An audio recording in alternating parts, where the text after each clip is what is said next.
Selamat pagi teman-teman kelas 5 di seluruh Nusantara. Bagaimana kabar kalian hari ini?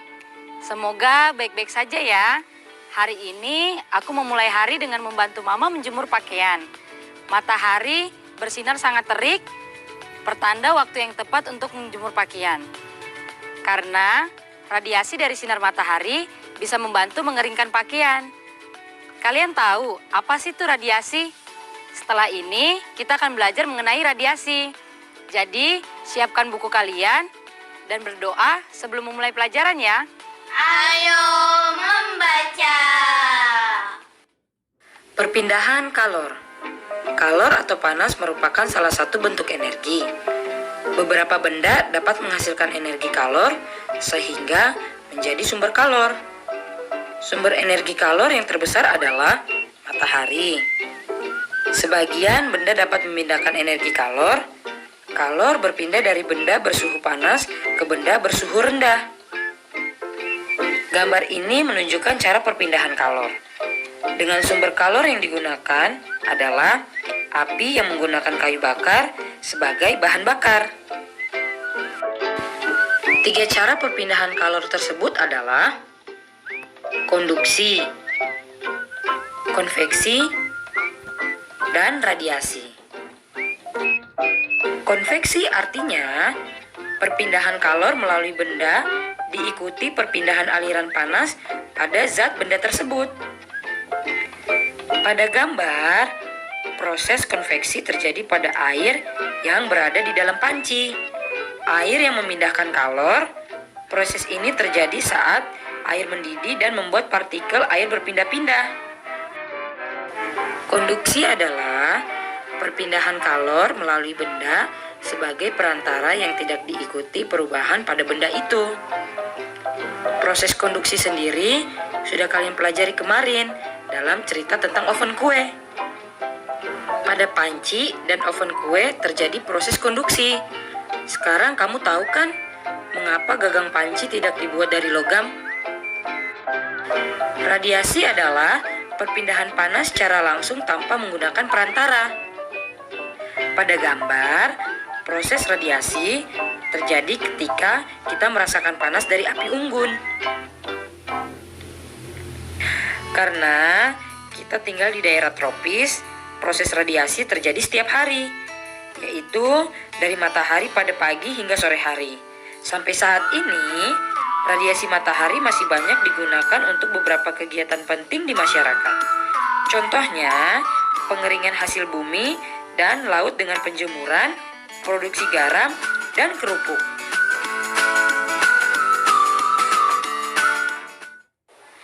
Menanggapi bacaan.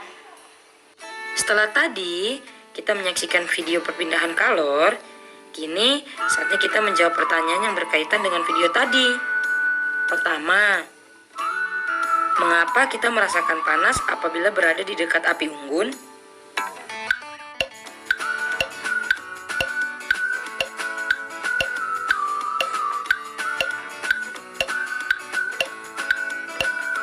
Tentu saja kita merasakan panas ketika berada di dekat api unggun, karena kita menerima radiasi dari api unggun. Selanjutnya, jika pegangan panci juga terbuat dari logam, apa yang harus kamu lakukan saat mengangkatnya dari kompor yang menyala?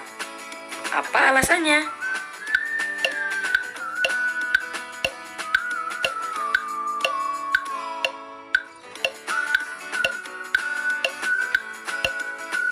Jawabannya, jika pegangan panci juga terbuat dari logam, saat mengangkatnya dari kompor yang menyala, harus menggunakan lapisan yang bersifat isolator, seperti kain lap atau pelindung tangan.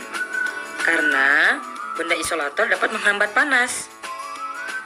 Pertanyaan terakhir, selain air, bahan apa yang mengantar panas secara konveksi?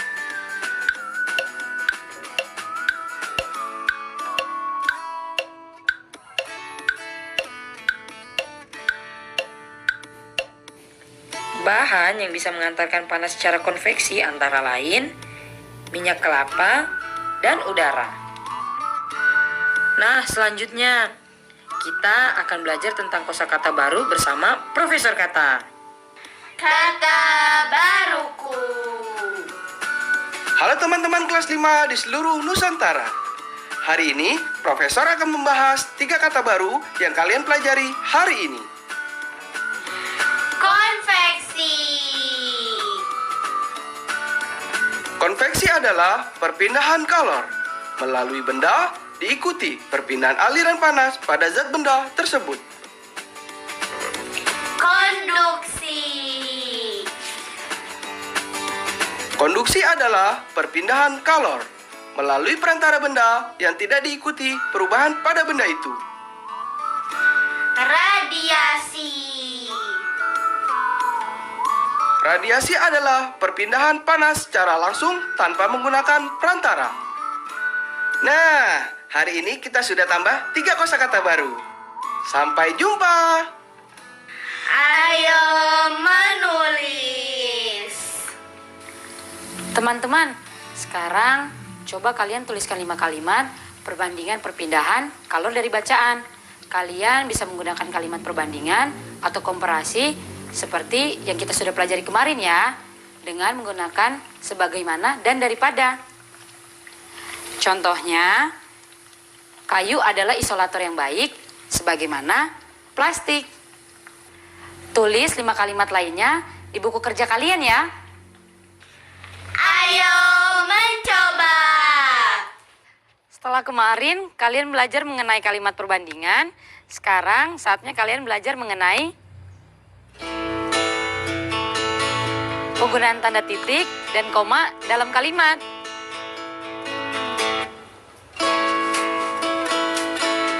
Yang pertama, tanda baca titik digunakan pada akhir kalimat pernyataan.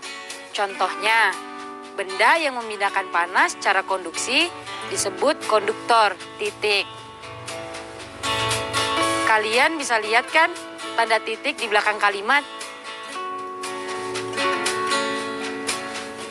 Penggunaan kedua adalah tanda baca titik yang memisahkan bilangan ribuan atau kelipatannya yang menunjukkan jumlah.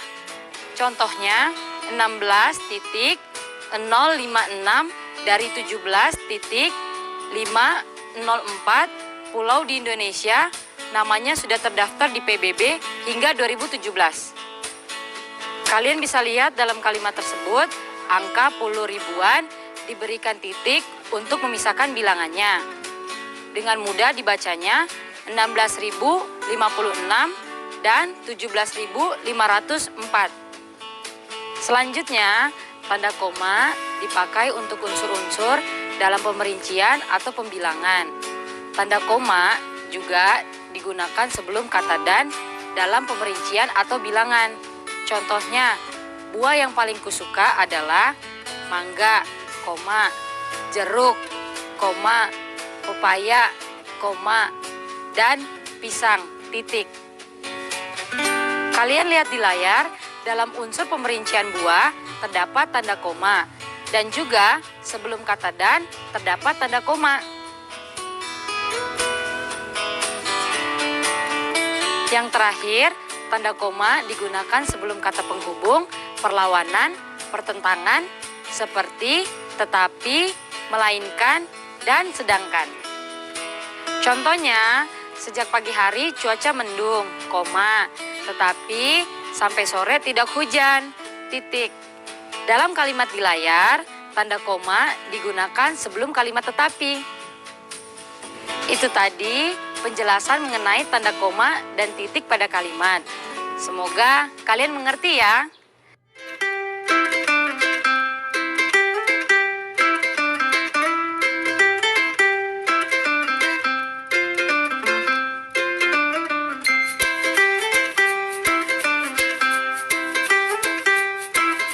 Setelah ini, kita akan belajar mengenai kebutuhan air bagi tubuh kita. Jadi, jangan kemana-mana ya.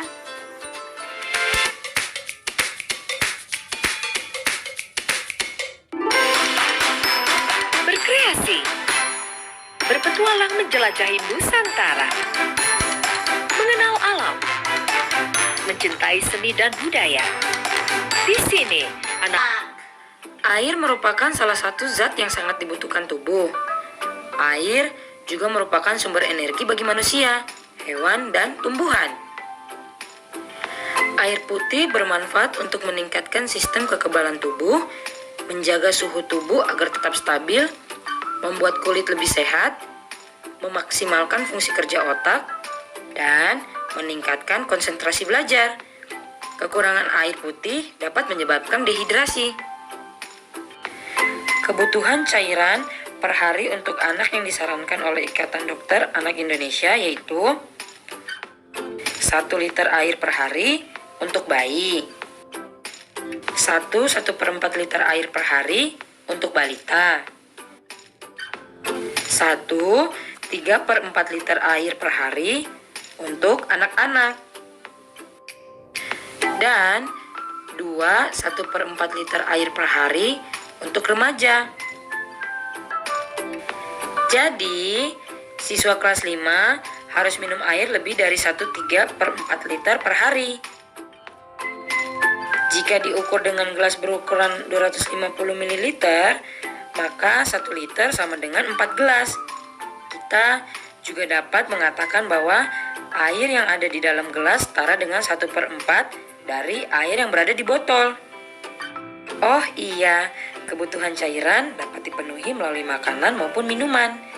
Kita bisa mendapatkan cairan dari minuman melalui susu, jus buah, dan air putih. Sudahkah kamu minum air sekitar 8 gelas per hari? Ayo menemukan. Tahukah kamu apa yang akan terjadi apabila kehidupan tanpa energi? Apakah kamu kuat berlari saat lapar? Kamu tentu sudah tahu jawabannya, bahwa kita membutuhkan energi untuk tetap bisa beraktivitas. Listrik merupakan salah satu bentuk energi yang memiliki peran penting dalam kehidupan kita. Sebutkan manfaat listrik lainnya yang kamu rasakan sehari-hari, sampaikan ke orang tua atau walimu di rumah ya. Sekarang, perhatikan diagram indikator baterai ponsel yang ada di layar. Gambar A menunjukkan bahwa baterai ponsel dalam keadaan kritis. Coba kamu temukan berapa banyak energi di ponsel tersebut. Jika ditulis ke dalam bentuk pecahan, carilah jawaban untuk mengisi titik-titik pada soal.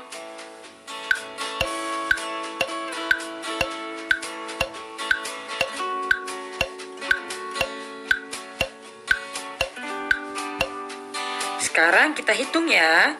Pada gambar A, menyisakan 1 bar yang terisi. Berarti kita ketahui kalau angka pembilangannya adalah angka 1. Lalu, kita hitung keseluruhan barnya.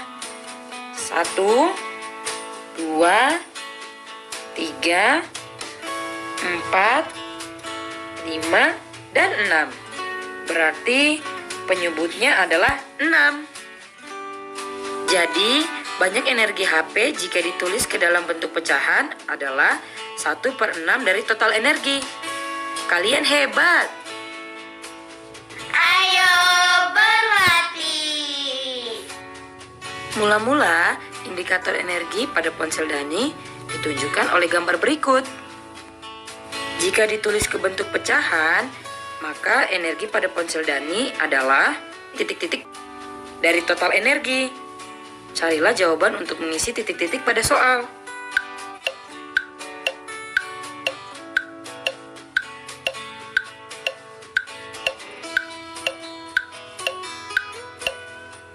Pada gambar di layar, menyisakan 1 bar berwarna hijau. Itu artinya pembilangnya adalah 1. Sedangkan untuk penyebutnya, yaitu total energi ponsel Dani, kita hitung dari keseluruhan bar.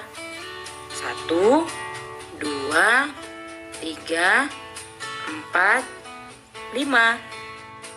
Itu artinya penyebutnya adalah 5. Berarti, jika ditulis ke bentuk pecahan, maka energi pada ponsel Dani adalah 1/5 dari total energi. Soal kedua, Dani mengecas ponselnya selama 30 menit. Dan indikator energi ponsel ditunjukkan oleh gambar di layar. Jika ditulis ke bentuk pecahan, maka energi pada ponsel Dani sekarang adalah titik-titik dari total energi. Carilah jawaban untuk mengisi titik-titik pada soal.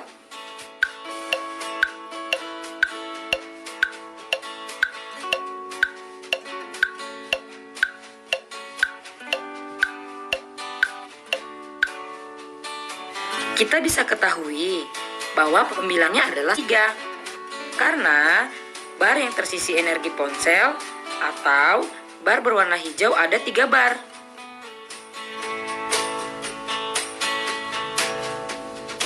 Sebelumnya juga telah kita hitung bahwa keseluruhan energi ponsel Dani ada 5 bar.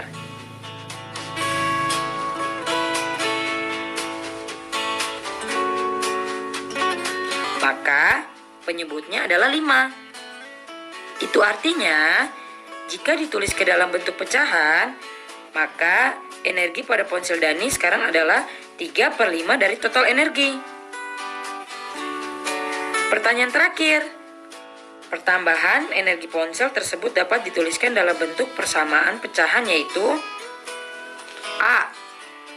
1/5 tambah 2/10. B. 1/5 tambah 4/10. C. 1/5 tambah 3/5. Atau D. 2/10 tambah 3/10.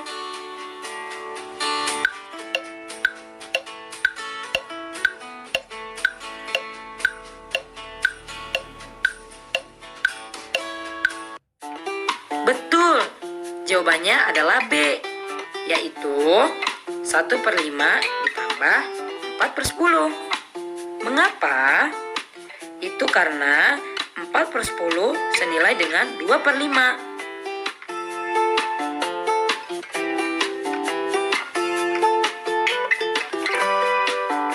Proyek kreatif minggu ini. Halo teman-teman, bagaimana perkembangan proyek kreatif mingguan kalian? Kemarin, kalian sudah menghitung kebutuhan bahan yang akan digunakan untuk membuat makanan yang jadi proyek kreatif mingguan kalian. Hari ini, tugas kalian adalah mencatat peralatan apa saja yang diperlukan untuk memasak. Misalnya, spatula, cobek, teflon,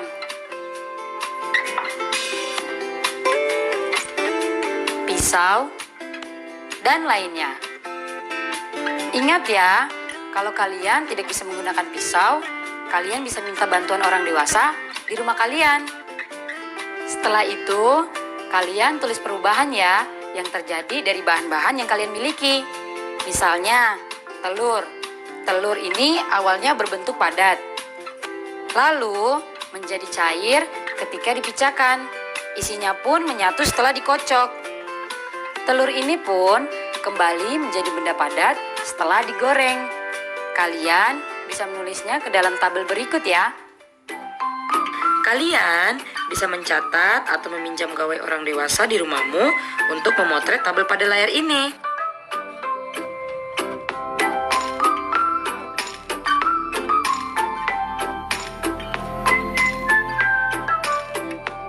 Refleksi.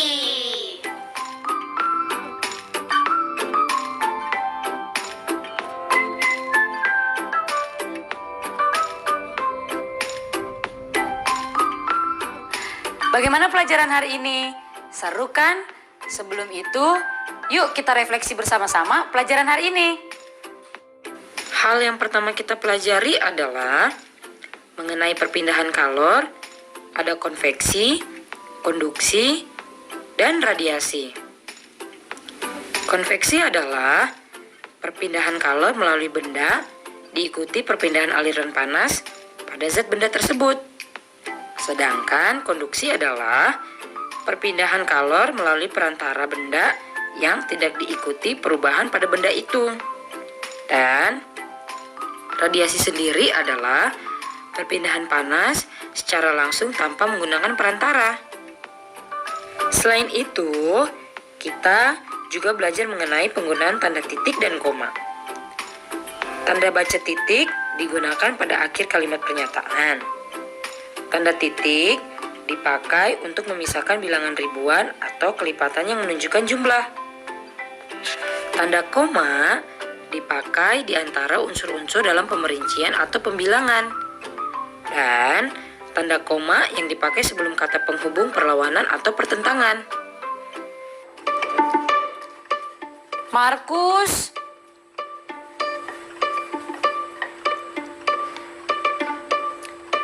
Hai teman-teman.